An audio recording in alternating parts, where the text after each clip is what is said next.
last year New South Wales had the worst month in drownings with over 96 people, and this year it's skyrocketed. What I'm trying to educate is to not... Trent Maxwell, Lifeguard Maxie, a firefighter and the co-founder of Live, Learn, Survive charity. also well known as the Lifeguard on Bondi Rescue. Australia's longest running and award-winning TV show. Watched around the world. You're on one of the most popular shows. Absolutely, and in the history of Australian TV, and that's actually just a fact. It's the longest running factual program in Australia. We just finished filming season 18. The last couple of weeks have definitely been... sorry if it upsets anyone, but the other day I was working at the station and we got called to assist police, and it said, unfortunately, a female hanging in a park. And when we get there... This is just a random question, right? What's your strangest experience or rescue that you can remember from the show? There's honestly a few there. If you're into property and development, join the Little Fish Network for free and unlock your $20,000 townhouse masterclass today. Scan the QR code on the screen or click the link in the description. It takes 2 seconds and it's free. Welcome back to Australia's #1 podcast. We are the Little Fish and we speak to the big fish about town each and every week. Please, guys, for every subscribe, follow, or review in 2024, we'll be donating $1 to our amazing charity EB, epidermolysis bullosa, the worst disease you've never heard of. And of course, if you want to make a bigger splash and donate directly, please go to littlefishpodcast.com.au, the big pink button. And Benny, we are going for a cure. We are going for a cure, and we really appreciate everyone that's been getting behind us all year this year. The money's going north, and it's going to go to a good cause, so it's going straight to a good cause, which you can all learn more about at ebresearch.com.au, or you can jump over to, like I said, littlefishpodcast.com.au, and we've got information, and we make it simple where you can donate directly to the charity. So yeah, let's find a cure, and At the very least, hit the subscribe button. yeah, Far out. and make PK pay $1. Go your halves. Trent Maxwell. What's happening? G'day, boys. How are you? What a treat, mate. It's good. I'm stoked to be here. We're in Maroubra today, which is pretty much where it all started back in the day. So it's good to be here. Thank you for having me. Mate, it's a nice part of the world, especially this time of year. The sun's out. But yeah, beautiful beach down there. It is a beautiful beach, and I was lucky enough to spend a lot of time down there as a kid, as a nipper, and kind of helped me get the skills in the surf to become a professional lifeguard down at Bondi. Yeah, awesome. Well, Benny loves his lifeguard, so I do. The pretty excited to have you on. No, I'm going to have to shout out Bricks to my daughter because, she's devastated she's not here, Maxie. But next time we come up, we'll go for a swim or a run or something. I told you, mate, next time you're up, bring her down to Bondi. We'll go for a ride on the bikes and show her the tower. So happy days. Yeah, she's a legend. Good pickup.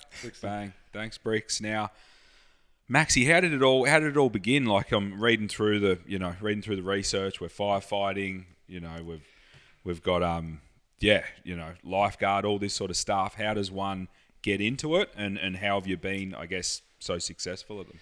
Yeah, I'll try and give you the short version. But I was very lucky enough at the age of 2 or 3 years old. I always knew I wanted to become a firefighter, and just with the local sport. As a kid, I did a bit of sailing. Dad was a keen sailor. He used to do the 16-foot skiss, which is quite fast sailing, as you'd say. And yeah, one day I was 8 or 9 years old. I was down at Georges River, just down in Botany Bay, and had a bit of a panic attack because I had all these dreams that I was going to get sucked out to sea, and then I was never going to come back. And as a kid, you think dreams are kind of going to happen or they're real. And I jumped overboard and I had to get rescued. And from that day on, I stopped sailing. I had about 6 months off sport, and my little sister joined South Maroubra Nippers just down the road here. And I watched her do that, and I saw how fun it was, part of a team, and all the kids were having a good time and doing the surf races and the wading and the flags. And yeah, kind of joined there, and I wasn't the most academic person at school.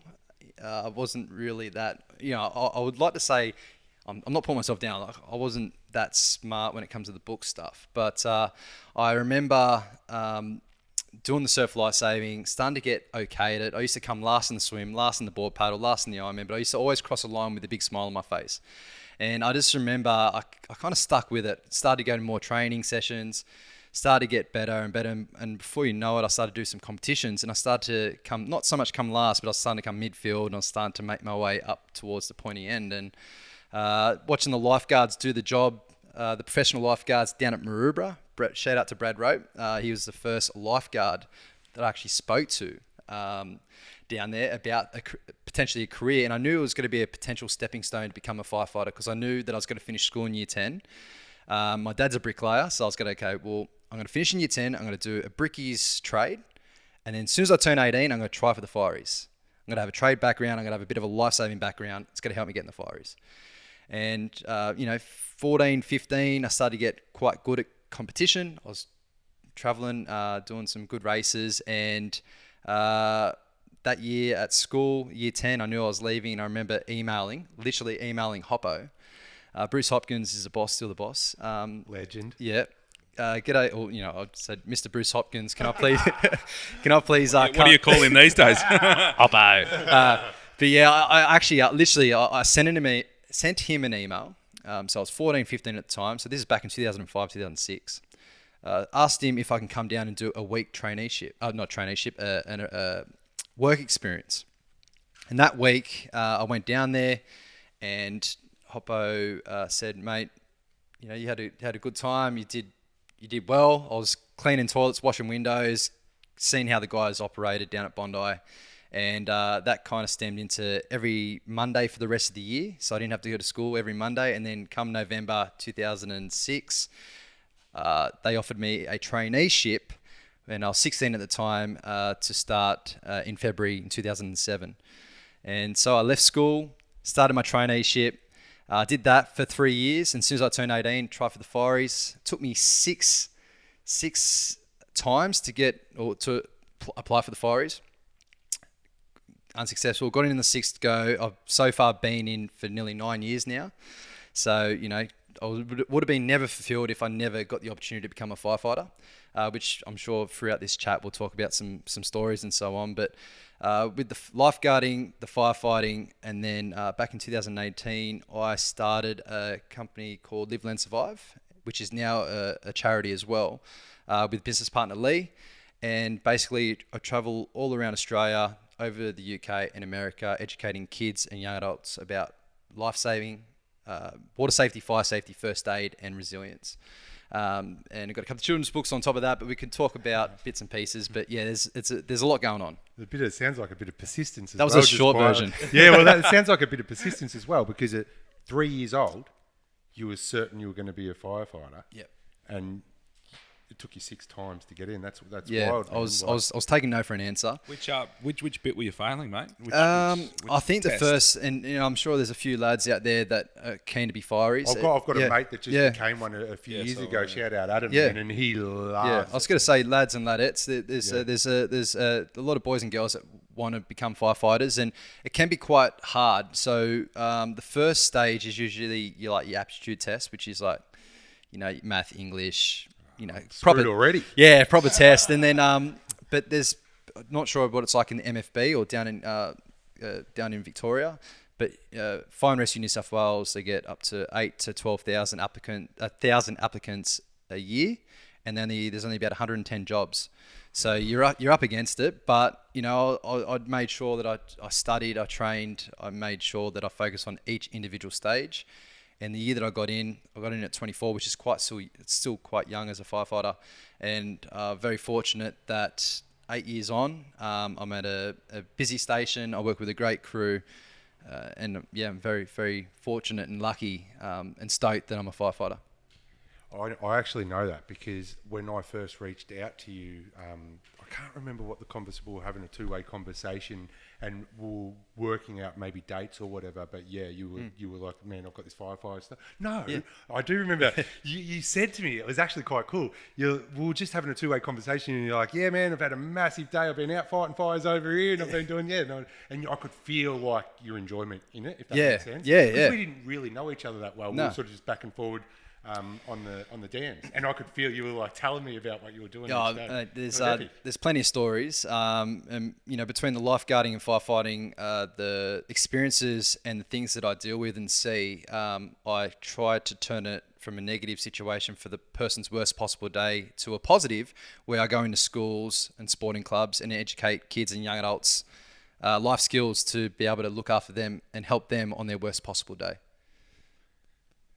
That's almost like knocked us off our couch.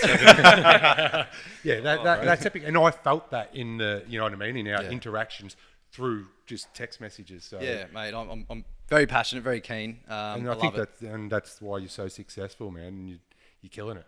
It's awesome. Can I take you back to, you were 16, you were going to leave school. Your old man was a brickie. Didn't go down that path. Yeah, you know what? How did he find that? You know what? My dad was shattered when he found out that I didn't want to be a sailor. And he was quite, hopeful that, if I would go down the brick lane path, father and son, I don't think we would have lasted that long. He reckons I was the worst brickies labourer because I did a little bit of odds and ends with him over the years. It's a tough gig. He's about to turn 59 and he's still laying bricks. Same. And and the boys, like fires and the lifeguards, they call him Bricky Bob. It's Robert, Bricky Bob. And they go, Bricky, how many today, mate? How many bricks you lay today? 1,000. Because he doesn't say much, but 1,000 bricks a day. But yeah, he's still laying them. And they're on about $6 a brick these days, aren't they? Yeah, mate, he's going all right. But yeah, Bricky Bob's still laying them. I think my dad's very old school. I'm sure you guys have tradies, you'd know that Bricky's a certain type of bloke, and he's very quietly spoken. But I know deep down he's proud of some of the achievements I've done. And when I do catch up with him, he's always asking about bits and pieces. But yeah, he's a workhorse, mate. He's like Simpson's donkey. He just don't stop, mate. Up and back, carrying up the sick and wounded. He's just non-stop. Maxi, this is awesome. Take us back. How do you get? You wanted to be the firefighter. You enjoyed it down at Nippers. You really sort of agreed with you. But then how do you get, you're on one of the most popular shows on the planet, Benny tells me. Absolutely. And in the history of Australian TV. And that's actually just a fact. I think it got it's the longest running factual program in Australian history. Yeah. So season 18. We just finished filming season 18. It's been quite a few years just with COVID and the bushfires before COVID and the tourists not being able to come travel the last couple of years. But this season's been pretty full on. Pretty hectic. They're back with the bang or what? Yeah, there's a lot going on. Visuals of season 18 with them down in the far right hand corner, fully clothed. Yeah. There's a lot going on, but between the lifeguard and firefighting has been quite busy. Unfortunately, there's been a number of drownings across Australia. It's up from last year. Last year New South Wales had the worst month in drownings with over 96 people. Worst month. I should say worst 3 months over the summer last year, and this year it's skyrocketed. So people are still drowning. Unfortunately, people aren't swimming in the right areas, and what we're finding is it's the rescuers are drowning as well. So what I'm trying to educate kids with and young adults is to not rush into situations. Have situational awareness. If you go to the beach, lake, river, dam, watering hole, creek, all these places, you need to make sure that you either have a flotation device, have a plan B if something was to go wrong. And it's very sad to see that a lot of people have lost their lives this summer from kind of rushing into situations. You need to take a deep breath and take. Just thinking she'd be right, the she'll Aussie be way, right, right? When she bloody, won't be right. It's funny. It's not funny that you say that, but rescuing people. I've done a bit of bronze medallion stuff in my time, and it's not easy to do. The group that I did it with, there was maybe 25 of us. And we were all somewhat confident in our ability, but then one of the instructors goes, who here would actually be confident to save someone? And a few of us put our hands up, and then they look around again and go, all right, well, who would you actually want to be saved by? If this whole room, if someone was drowning, who would you actually want to be saved by? And everyone pointed to one bloke, and he was the only one that was actually Jack Hamilton, Hamo. He bloody had feeders, bloody flippers. But yeah, he was the only one that was that could actually do it and try and rescue someone. So it's a skill in itself, and to keep calm, like you say. It's that's a really good example of like pointing to the one person in the room. But if Hamo is not there on that day, Ammo's not there on that day. You need to have the skills and the knowledge of what to do in a stressful situation. So you can still do it. You still jump off the rocks, you just do whatever and still have the fun. Yep. But it's just doing it and scoping out and being aware of the situation. Yeah, 100%. You know, so like, you're not saying, hey, don't do this. Don't do that. Because yeah. we all know that, 9, 10, 11, 12-year-old boys and girls, even into their teenage years, they get adventurous, they're running packs, they're doing things, they're getting peer pressure into doing things. Think they're invincible. Exactly right. It's not going to happen to me. It's not going to happen to me. That's just the water side. And then you got people, being silly in cars and having car accidents or, drinking and drugs around waterways. Things don't go down well when you're doing certain things. So what we're trying to educate people is to know what to do if a problem was to arise, have situational awareness. Basically what we're trying to create is little superheroes, kids superheroes. So kids would have a virtual backpack of knowing things that they could pull out at any time, a first aid kit, a resuscitation if they have to do CPR, if they come across a fire, what to do if they see a fire, calling 000, knowing your location, reading information signs, knowing the hidden risks and dangers in those areas. And, with Live, Learn, Survive, that's what we're trying to achieve. We're trying to create little superheroes so these next generation of kids coming through can have the skills to not only look after themselves but help others.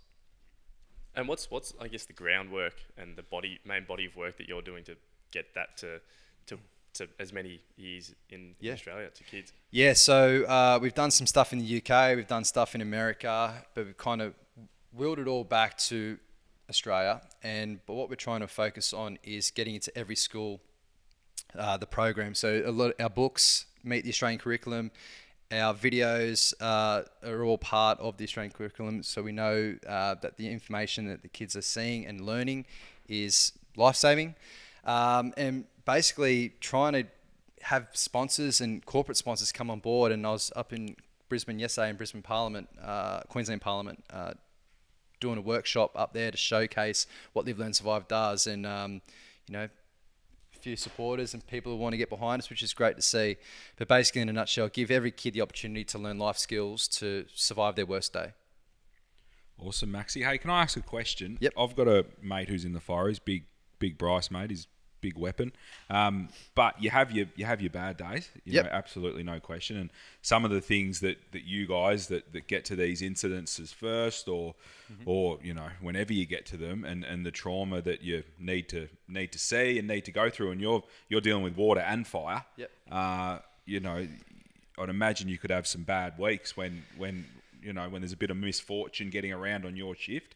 How do you deal with that? Because that's some heavy stuff to sort of drag around. Yeah, really good thing to bring up. The last couple of weeks has been quite solid. Like I've been doing it for 8 or 9 years as a firefighter, but you get kind of your spates of fatalities or bad jobs. But the last couple of weeks, literally straight after New Year's, every shift seemed to be some sort of fatality or some sort of decent job.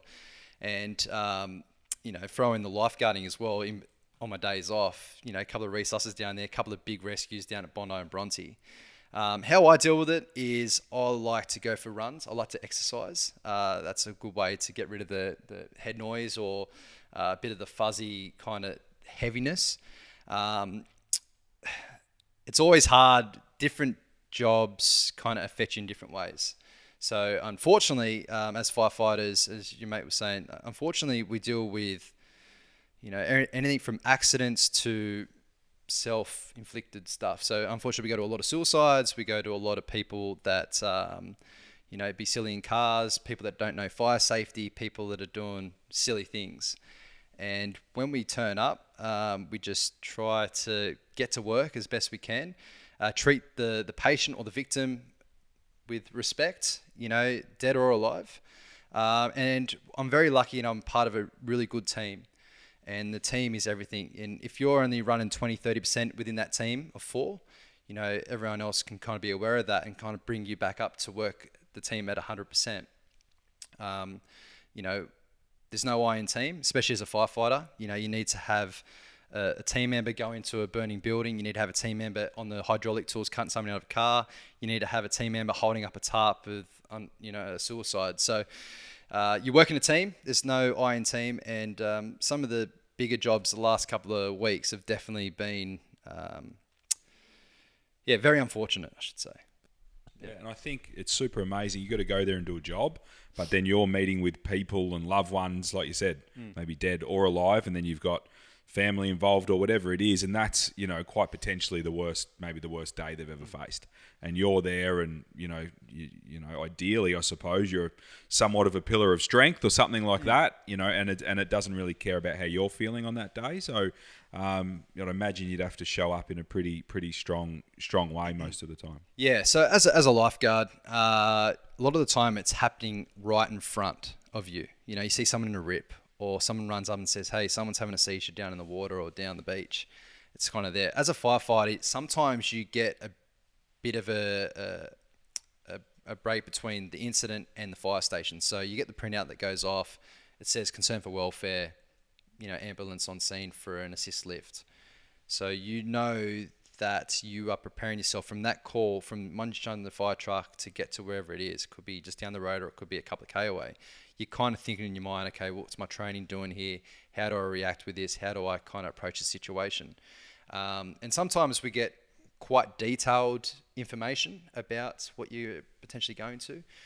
For example, and you know, sorry if it upsets anyone, but the other day I was working at the station and we got called to assist police, and in the printout it said, fortunately, a female hanging in a park. So, you know, straight away we know what we're going to, trying to prepare yourself for that, and when we get there, to, you know, obviously not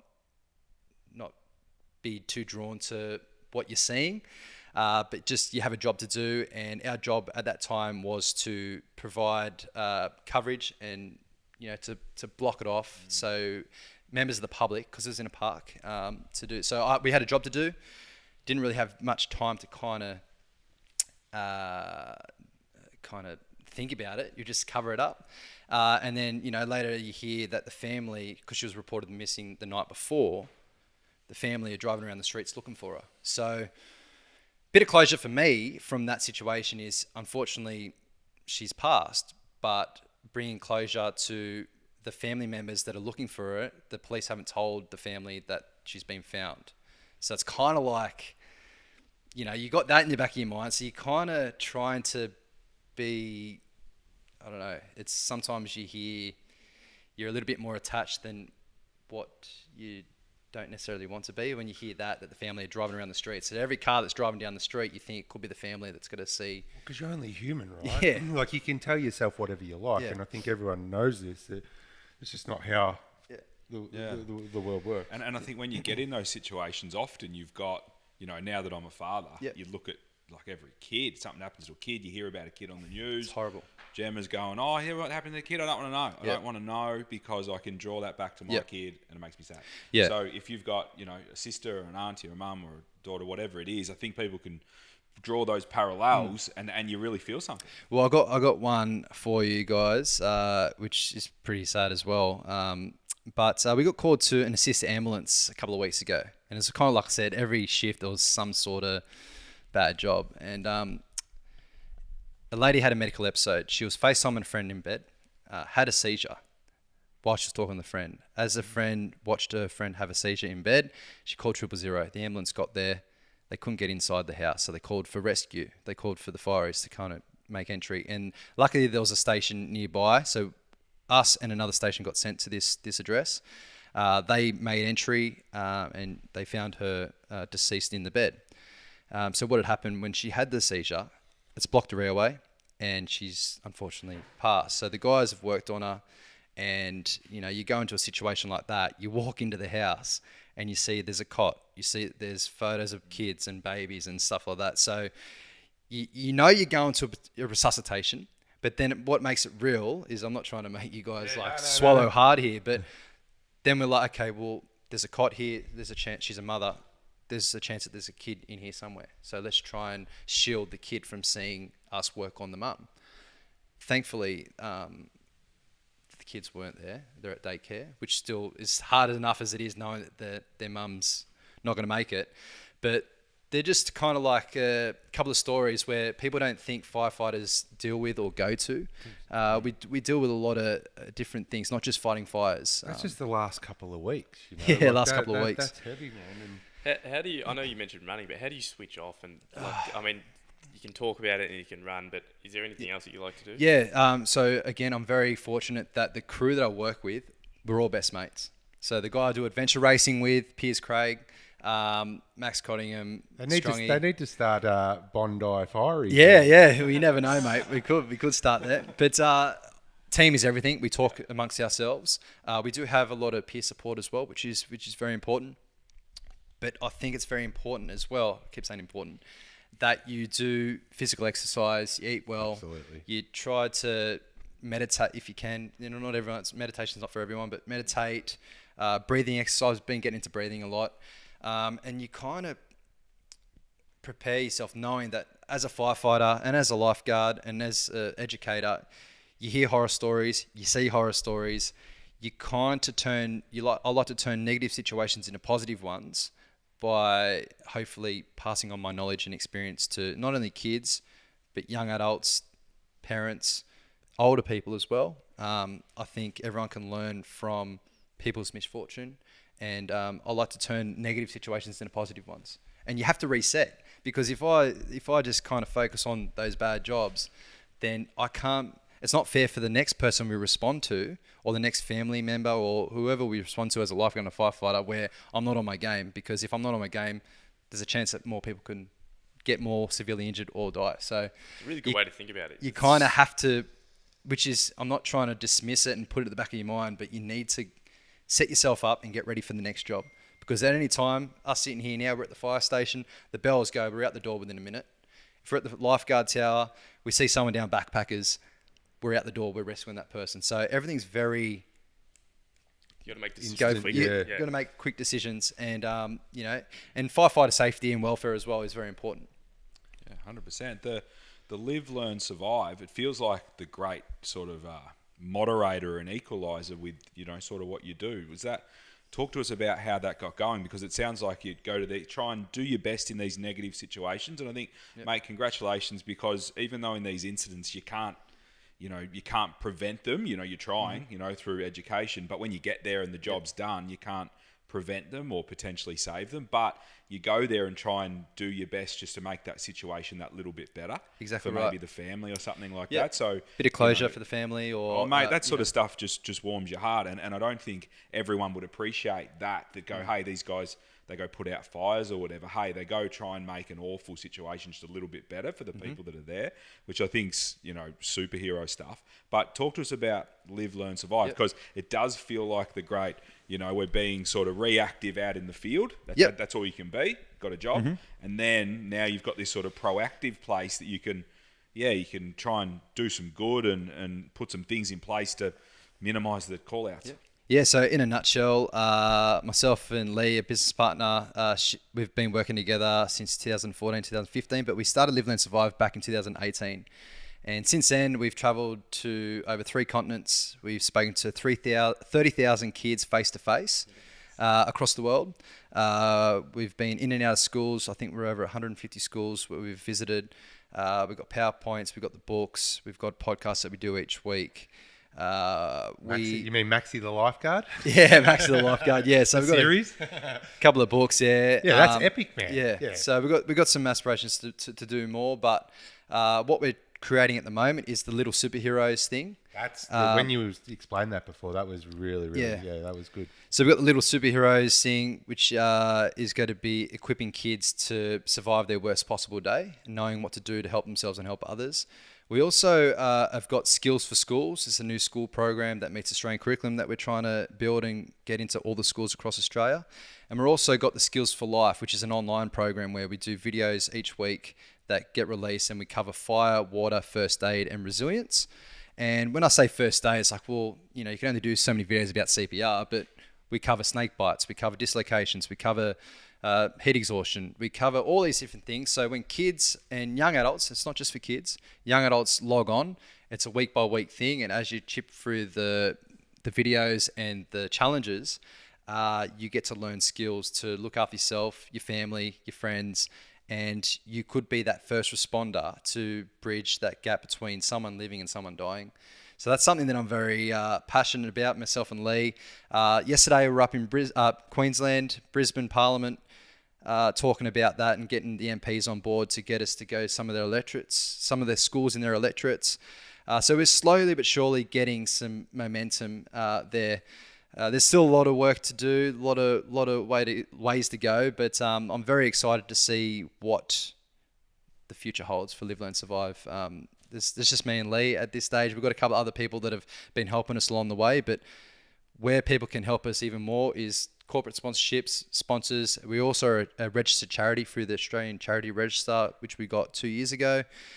So we got the charity side and we also got the business side. So they go hand in hand by getting the education out there to not just disadvantaged kids, but all kids. Can I ask that's incredible. Can I ask about the business side of it, right? Because this all sounds amazing, but I can imagine there would have been other people in the space. I know when I went, I went to primary school a long time ago. They were teaching me to swim back then, so I'd imagine there's been other programs and other people come into the space, or the OGs of the space, Maxi. And you're coming in with a pure heart and with a very clear game plan. And I think the thing that I've noticed from what you're selling it is you've got very clear messaging on what you're trying to do.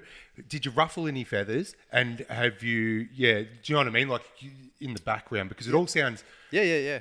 There has to be stuff going on in the background. You don't just go to the schools, present, and then you're in every school, because there's other programs in there. You're competing against other people that might think that they've got a better system. Yep. Sounds like you're the perfect guy for the job, me personally. Yep. But so what kind of politics and business strategy, and how did you navigate all of that kind of stuff? Yeah, so thankfully we haven't had too much issues from other, can we just say competitors? Competitors, yeah. Yeah. Programs? What we pride ourselves on is, because I'm doing the job, I'm a lifeguard and a firefighter. I work at one of the busiest fire stations in New South Wales. I work at one of the busiest beaches in Australia. I know what I'm talking about. I've been doing it for a long time. So I kind of get a bit of an edge on some of the other programs that just focus on the one thing, which is still amazing. Anyone that tries to do water safety, fire safety, first aid courses, hats off to you, because you're teaching people. Yeah, all boats rise together. 100%, and that's always been the case. Where we've not so much, because it's been just me and Lee. So we're at the stage now where we're starting to get a bit of momentum. We're getting some other people getting involved. So we had the Mr. Speaker, Curtis Pitt, from Queensland Parliament, give us a really good spiel yesterday in Parliament. So we're starting to get the right people in the room. We're in the right rooms to kind of get the education out there. Where we have struggled in the past is every school's different. You got public schools, you got private schools, you got all sorts of different schools. And when we go to a certain school, it might be different to the next school. So we've kind of struggled in working with different schools, but in saying that though, we've spoke to over 30,000 kids face to face. We've been very persistent in getting to schools and rebooking schools every year or every term. Right, so once they see and hear the programming, once they see it, they hear it. The uptake is like, let's do it again. Let's do it again, because within the hour of me in that school, I talk about water safety. I don't just talk about beach safety. I love beach safety. How crazy is that though? You know what I mean? Because all the kids would be up and about that Maxie's here. Yeah, 100%. You're not coming here, but it's Maxie. It's not Maxi from Bondi Rescue. It's, hey, I'm Trent Maxwell. I've been a professional lifeguard for the last 18 years. I've been a firefighter for 9 years. Occasionally I've been on Bondi Rescue. But that's something that is very down the line of achievements. And I'm very thankful for Bondi Rescue and the team for giving me an opportunity, because it's given me a platform to be able to spread good things. But, that's not the be all and end all, and that's where I find, going off topic here, but that's where I think people get focused on the one thing and they kind of lose it. They get stale. They don't really kind of, they get to a bit of a lose dead end. their mojo. So I kind of like that I literally wear 3 uniforms. So I'm a firefighter, lifeguard, and I'm, in schools education. Which one's your favourite? Now, you don't, hang on. I know you can't pick your kids. I'll rephrase it, right?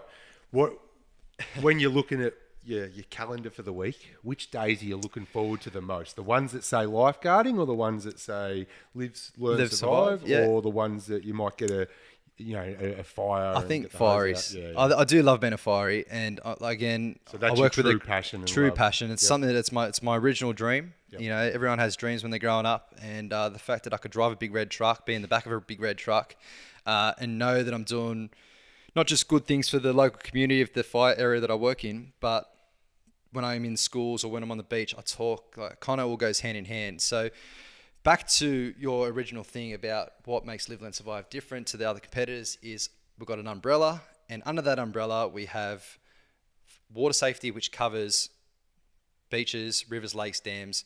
Did you know that more people drown inland than they do on the coast? A lot of people don't realize that, which is awesome that they do coastal awareness about drownings that happen on the coast. But unfortunately, more people drown inland. So there's not really much, you don't hear much about that. So we kind of bring that a little bit up. With the fire stuff, obviously having a working smoke alarm, know how to put out different types of fires, how to use a fire extinguisher, how to use a fire blanket. And when it comes to the first aid, Dr. SABCD, resuscitation, if you do those first three things, DRS, check for danger, response, send for help, you're potentially saving that person's life. You don't have to worry about the business end of A, B, C, D. Hopefully, you learn the skills that you can do that. But if you come across a loved one that is unconscious, not breathing, best thing you can do in this situation is check for danger if there's not been an electrocution or there's a reason why this person's unconscious and not breathing. Check for a response and then go get help. Call 000, go get a teacher, go get your mate, go get someone, go down to the local fire station and get a defibrillator. I'm just teaching these people these skills to learn, to be able to not freak out and assess the situation and do their best. And then the last thing under the umbrella that we talk about is resilience and how kids can kind of reset the clock. If you do come across a traumatic incident or something's not going your way, having the tools within your mind and physical self to be able to bring you back. Think of it as a clock. You got 12 o'clock, everything's rosy, perfect day at school, everything's great. Come to the incident happens at 15, right? How are you going to react to that? All right, so 30 is when you actually respond to the incident, help out the incident, whatever you do in that part. Come to 45, you're having a bit of a debrief, you're regrouping, you're talking about it, you're doing some exercise, you reset yourself back to 12 o'clock so you're ready to go around again for whatever you kind of deal with in the school playground, at your workplace, at your local shopping centre. As a firefighter, as a lifeguard, it's kind of anyone can take that analogy. I really like that's what we try to. He put it to a clock and time because people can, when something does happen, people can dwell on it for a really, really long time. And one of the things I learned with one of my first jobs was you got to keep moving forward. You can't dwell on things for too long. So I really 100%. like that you bring it back to the clock and the time. It's very important that. So that's just a little bit different in that space, but we're still building, we're still growing. We're always looking for more people listen to this, to get in touch. Help us out. We're always looking to grow and improve. What's the web address? Is it? Live Learn Survive. Yeah, livelearnsurvive.com.au. And you can find us on socials, Instagram, easy Facebook, to find you, Maxie. Yeah. Easy to find you, mate. Hey, I just want to make an observation. It's no secret that first responders are special people, right? But we've had two of you guys on the show. We had Harrison last year, who was salt of the earth. My observation is that both of you guys, with absolute fucking certainty, knew what you were going to do when you were older, and both of them were first responders. Yours was fiery, his was to be a lifeguard. He told his story about in the pool and shit. And I think your certainty was so sure is because you are special people. You're different, man. You guys are cut different. The nurses out there that do it and shit, like I just feel like they're born and cut different to be able to go out and serve and do what you guys do. So yeah, hats off, man. That's just an observation because Harris, I feel like we're talking to Harrison again because he just was absolutely certain that he had the same dream, and he moved across the world to execute it. I think it literally at the end of the day, I don't do it for the accolades. I don't do it for the pats on the back. At the end of the day, I just love helping people. And that's just genuine. Right. I just love helping people. Man. And, if it's coming across a crazy incident or if it's someone that's struggling in the street or if it's, it's just within myself. I just like to help people. It's the fabric of who you are. So I think that's what I mean, it's the nature. I think the nature of these people, unfortunately, my parents haven't been that well over the recent years, and I've spent time in hospital with nurses and stuff and been in some really tough situations. And and had them on my worst day, and I've had people on my worst day, such as you, not a firefighter, but those first responders. And I just feel like there's a common theme around the nature of the person, and that it's not something that it's something they have to do. Do you know what I mean? That gives them fulfillment, man. So it's a special person, man. You guys are. I was just going to say, talking about the firefighting and lifeguarding, hats off to those guys, but hats off to the paramedics, the police. Absolutely. Those guys are dealing with some horrible stuff too. And, it's very important that everyone talks about it, goes do some exercise, back themselves and, have that support, because it's very, very important, because, a lot of people that are first responders do it because they care and they want to help people, especially the nurses, But yeah, I'm very fortunate that I stuck with my guns, and I'm in a position where I'm still a current lifeguard. I still get to turn out on a big red truck, and I get to talk about it in schools and get the kids fired up too. So the kids don't, sometimes they don't really resonate with the water stuff. I might do something out in the bush where it's rivers, lakes, dams. There's nowhere near a beach. But then I talk about the fire stuff, and they get fired up, and I get them involved in the CPR. I've got the CPR dummies, and get them involved in that, and a kind of like a softer approach to them learning skills to survive their worst day. And I keep repeating that, but I try to make it a fun, interactive space where they can be prepared for that tragic day that hopefully they don't ever come across. But if they did, they might have some of the skills and some of the memories of me teaching, or seeing on, Bondi Rescue, or, us turning up as a firey to these situations. They might take that and use it and help someone else. And it's kind of like give back to someone else as well. Maxie, do you think you're turning any or making any little Maxis out there? Do you think do they sort of float around and go, you know what, I'm gonna do this shit for sure? You know what I mean? Like, is that another little motivator, I suppose, to make sure there's young kids, young superheroes aware of these pathways and that sort of thing? Yeah. So what we're trying to achieve as well is, because there's only one of me at the moment with Live, Learn, Survive and going into school. So we do have ideas of getting into having like a protege, like similar to what Hopper did for me, kind of. Brucey will have a go. You should get you in, mate. Get you fired up. Victoria. I'm having a crack at anything. Victoria, mate. All right, sweet. We're on. So trying to find these people, that makes sense. Like-minded, to come through and help Brucey me. And Maxie. Brucey and Maxie. To try and get it out there. So when you say little I feel Maxies, like what you're doing is like you are talking directly to the people, but to your point, PK, I feel like you're compounding you as well. Yep. Because you're not only going to teach people how to survive, but there's no doubt that you're inspiring people to become kids to become fireys and lifeguard. There you go. But do you know what I mean? So you're almost compounding that, and if they grow up with half the passion that you've got, there's one of you that's created potentially hundreds, if not thousands of you, if not tens of thousands by the end, and they've got half the passion you've got. What you're doing is incredible, man. Yeah. It's something I'm very passionate about, and then we'll keep chipping away, and then hopefully we can kind of get our programs into every state. It sounds like they're going, whether you like it or not, man. They're going, now we're going to pivot because we've been pumping you up for a bit.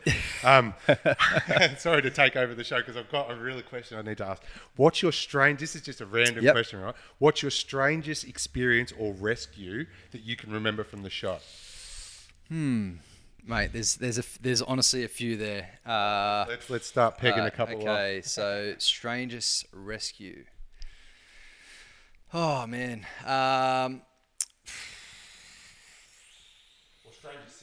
Strangest situation. Oh my God, you're putting me on the spot here. No, we can go.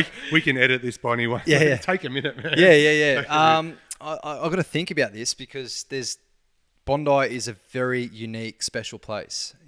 All sorts of different walks of life, all sorts of different nationalities meet in this 1 kilometre stretch of beach.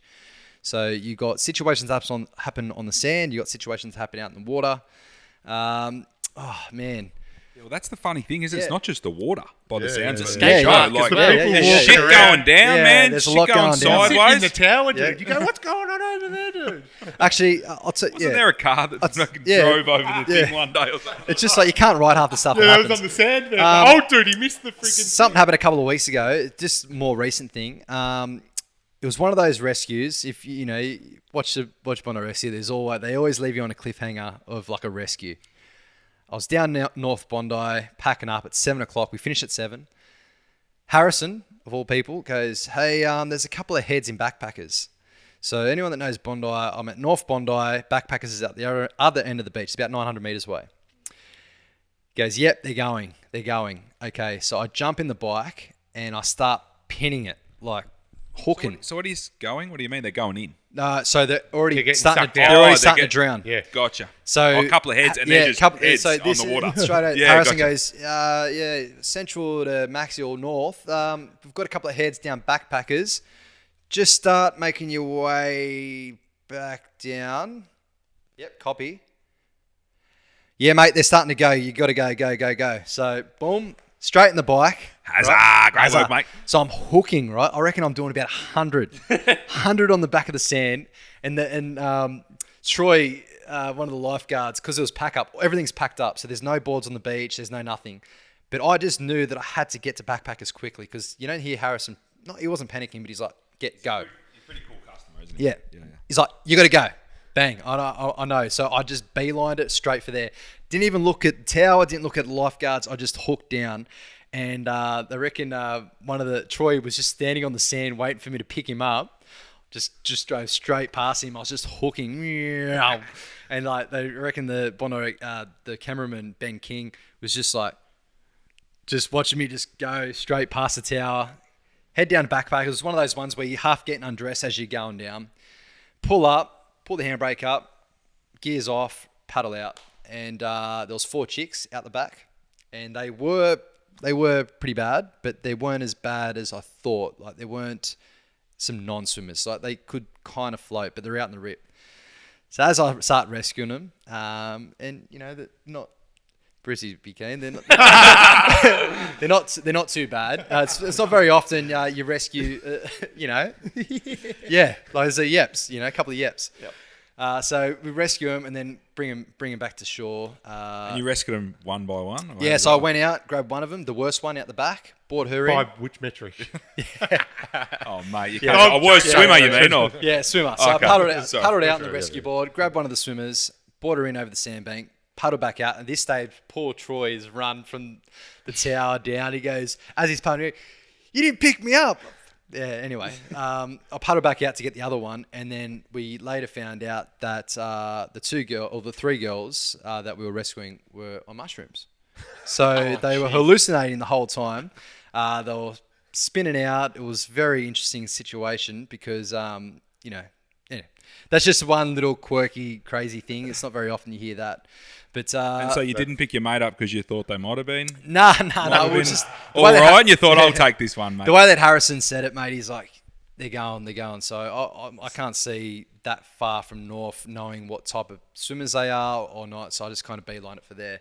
But How did we discover the mushrooms? Because genuinely, when people are on mushrooms, it's in their head. You can't see it. It's in their I couldn't see it. So when they started getting interviewed from the show, like the Bondi Rescue camera people, they're like, yeah, and they was telling the people on the camera that they were high as a kite. So, that's just one situation. I've rescued people in the nude before. I've had all sorts. To be honest, I can't even think. Have you ever found yourself in a situation where you've known someone, where you've rocked up to, whether it be a fire rescue or a water rescue, where you've gone, "Oh shit, Sally, Yeah. you're all right"?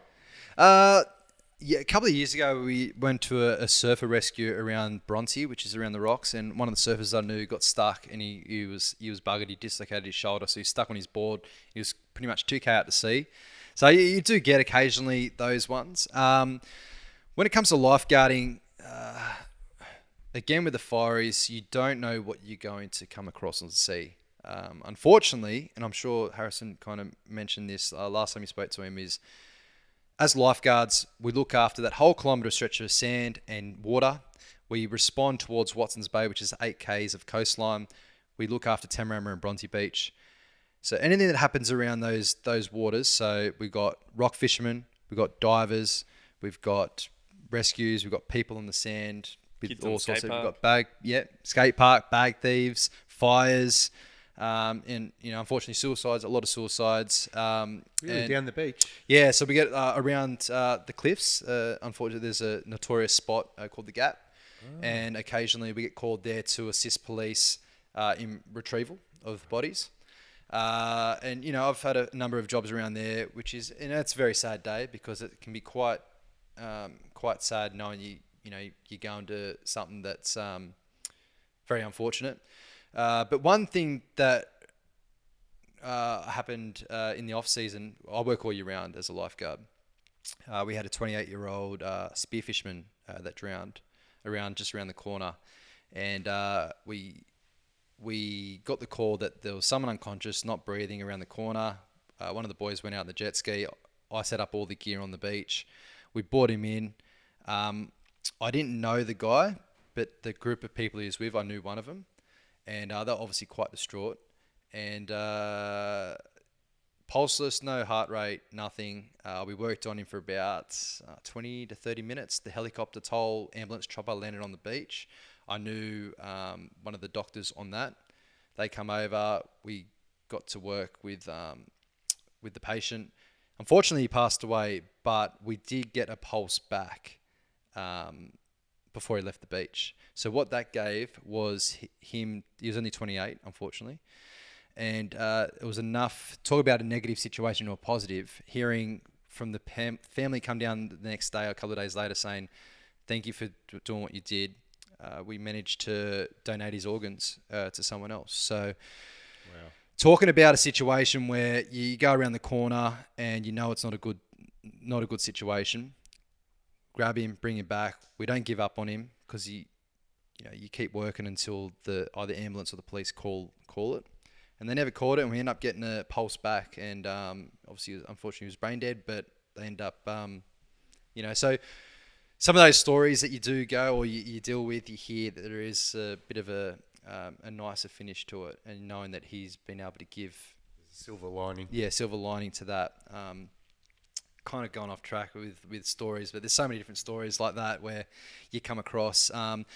One that kind of is a bit heartbreaking, but about 6 months ago, we got called to a house fire, and as we turn up, it's going like the clappers. Second level, fully involved.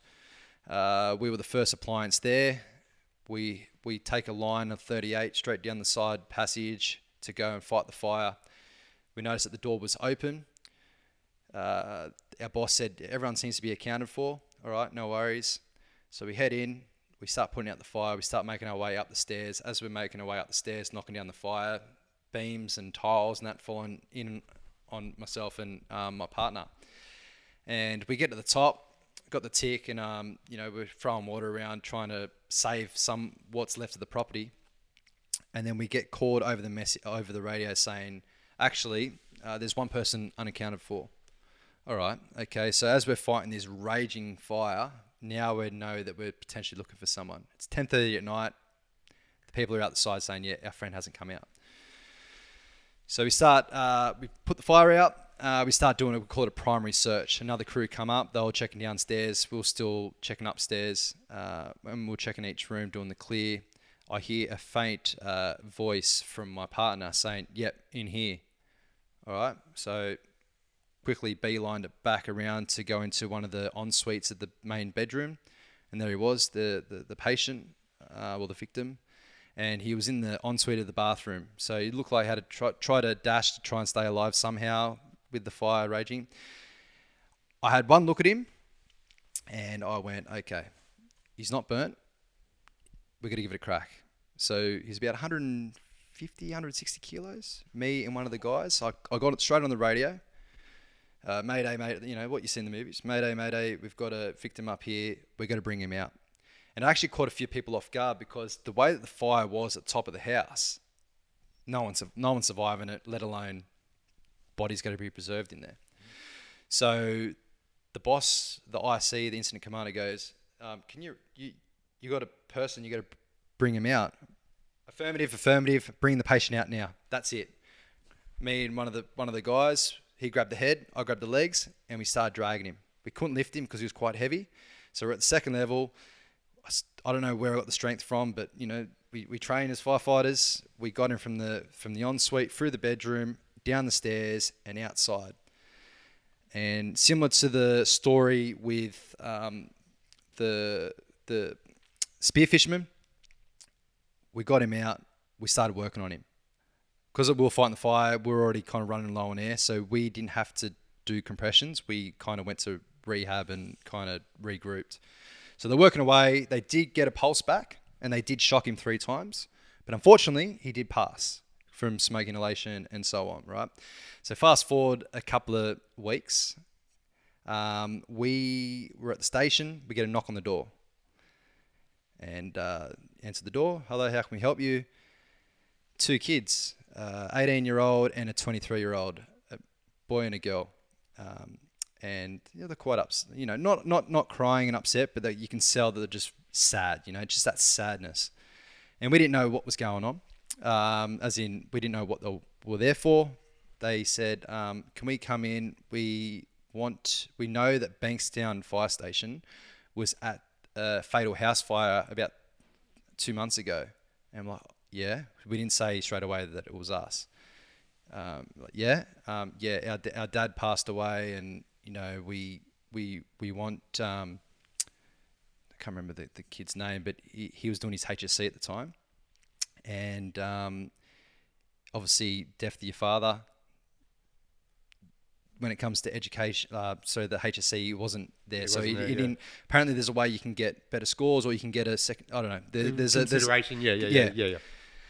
So he had that, but not knowing that we were the crew, and the 2 people that answered the door were the 2 guys that pulled their dad out, right? So what we did in that moment, we went, okay, we took him in, we sat him down, we put a brew on, cup of tea, water, and we spoke and told them that we were the firefighters that pulled your dad out of the house. They didn't know that we were the crew. And as we'll explain to them, they just started bursting into tears. And obviously me and Max, there's another guy called Max, we were both kind of like feeling it as well, because it was still so raw, that job, but we would move on from it because, it was a couple of months ago, we're kind of moving. Obviously they were still processing it, rightly so. So we sat down and we spoke about all the details. We reassured him that he, where we found him, what. Basically, we brought closure to them. You're able to paint the picture. So they didn't have the rest of their lives knowing, was our dad badly burned, or like, why was he up there, or what?